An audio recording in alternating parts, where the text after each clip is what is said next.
नवंबर में होने वाले अमेरिकी चुनाव को लेकर के कल सबसे बड़ी खबर सामने आई। जो बाइडेन ने अमेरिका का राष्ट्रपति चुनाव नहीं लड़ने का फैसला किया है। उन्होंने यह ऐलान तब किया जब पार्टी के नेता और पार्टी के समर्थक उनसे उम्मीदवारी वापस लेने की अपील कर रहे थे। बीच में बाइडेन ने कल एक चिट्ठी के जरिए बताया कि वो इस रेस में अपने नाम को वापस ले रहे हैं। इस बार देखिए, इसके बाद अब अमेरिकी राष्ट्रपति की रेस में ट्रंप के सामने कौन उम्मीदवार है, इस सवाल पर जवाब आपके सामने है। डोनाल्ड ट्रंप वर्सेस कमला हैरिस हो सकता है।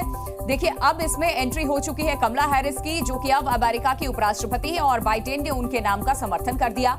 हालांकि अभी इसकी आधिकारिक घोषणा होनी बाकी है, लेकिन अब लगभग तय माना जा रहा है कि यह चुनाव ट्रंप वर्सेस कमला हैरिस होने जा रहा है। तो अब अमेरिका में राष्ट्रपति चुनाव के पीछे के समीकरण को आप समझिए। उनके पीछे हटने के बाद अब सभी की निगाहें इस बात पर टिकी हैं कि आखिर बाइडेन की जगह डेमोक्रेट पार्टी के उम्मीदवार कौन होंगे। जो बाइडेन जिस हालात में अमेरिकी राष्ट्रपति चुनाव का प्रचार कर रहे थे और जिस तरह से पिछले कुछ महीने में उनकी तस्वीरें नजर आई थी, जब उनकी जुबान बड़े बड़े प्लेटफॉर्म पर लड़खड़ा रही थी, तभी अंदेशा लग गया था कि अमेरिकी चुनाव में इस बार बाइडेन की जीत बेहद मुश्किल है। ट्रंप लगातार बाइडेन को अनफिट बता रहे थे और आखिरकार वही हुआ जिसकी उम्मीद लगाई जा रही थी। अमेरिकी राष्ट्रपति चुनाव से 4 महीने पहले उसमें बड़ा ट्विस्ट आया जब जो बाइडेन ने राष्ट्रपति रेस से बाहर होने का ऐलान कर दिया। बाइडेन ने कहा कि अमेरिका और पार्टी के हित में उन्होंने ये फैसला लिया है और साथ ही कहा कि वो जल्द ही देश को संबोधित करेंगे और अपने इस फैसले के बारे में विस्तार से बताएंगे। बता दें कि काफी दिनों से इसकी चर्चा थी कि क्या बाइडेन राष्ट्रपति का चुनाव लड़ेंगे। इस सवाल के साथ कई अटकलें भी चल रही थी। उनकी हेल्थ को लेकर भी कई सवाल उठाए जा रहे थे और आखिरकार बाइडेन ने इन अटकलों पर विराम लगा दिया। वहीं ट्रंप ने इस फैसले पर अपना रिएक्शन दिया और कहा कि जो बाइडेन राष्ट्रपति पद की रेस के लिए उपयुक्त नहीं थे और निश्चित रूप से सेवा करने के लिए न ठीक थे न है। उन्होंने सिर्फ झूठ, फेक न्यूज के दम पर राष्ट्रपति का पद हासिल किया। उनके आसपास के सभी लोग, जिनमें उनके डॉक्टर और मीडिया भी शामिल थे, जानते थे कि वे राष्ट्रपति बनने में सक्षम नहीं हैं और वे नहीं थे। और अब देखो उन्होंने हमारे देश के साथ क्या किया है। बाइडेन के राष्ट्रपति पद से हटने की चर्चा तब शुरू हो गई जब वो कुछ दिनों पहले लाइव डिबेट में ट्रंप से पिछड़ते दिखे।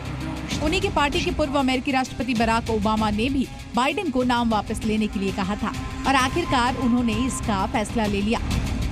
राष्ट्रपति जो बाइडेन के इस तरह मैदान से हट जाने से अब अमेरिका का राष्ट्रपति चुनाव और दिलचस्प हो गया है। साथ ही उनका ये फैसला चुनावी माहौल पर किस तरह का असर डालेगा, ये बड़ा सवाल है।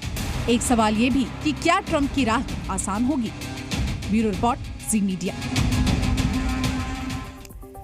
तो चलिए अब आपको बता देते हैं बाइडेन ने आखिर अचानक इस रेस से बाहर होने का फैसला क्यों कर लिया, जिसने सबको चौंका दिया है। तो इसकी पहली जो बड़ी वजह है, उनकी सेहत को लेकर के उठ रहे सवाल। सबसे पहली वजह यह है जिससे ट्रंप ने चुनावी मुद्दा बना दिया था और उनको पद के लिए अनफिट घोषित कर दिया गया था। कई मौकों पर बाइडेन यहाँ पर हाल ही में, देखिए हाल फिलहाल की बात करें तो बहुत कुछ भूलते हुए नजर आए थे। स्लिप ऑफ टंग भी था उनका। वहीं दूसरी वजह है कि हमले के बाद ट्रंप की बढ़ती लोकप्रियता, ट्रंप पर गोली चली और उसके बाद उनके साथ सिंपैथी फैक्टर भी जुड़ गया है।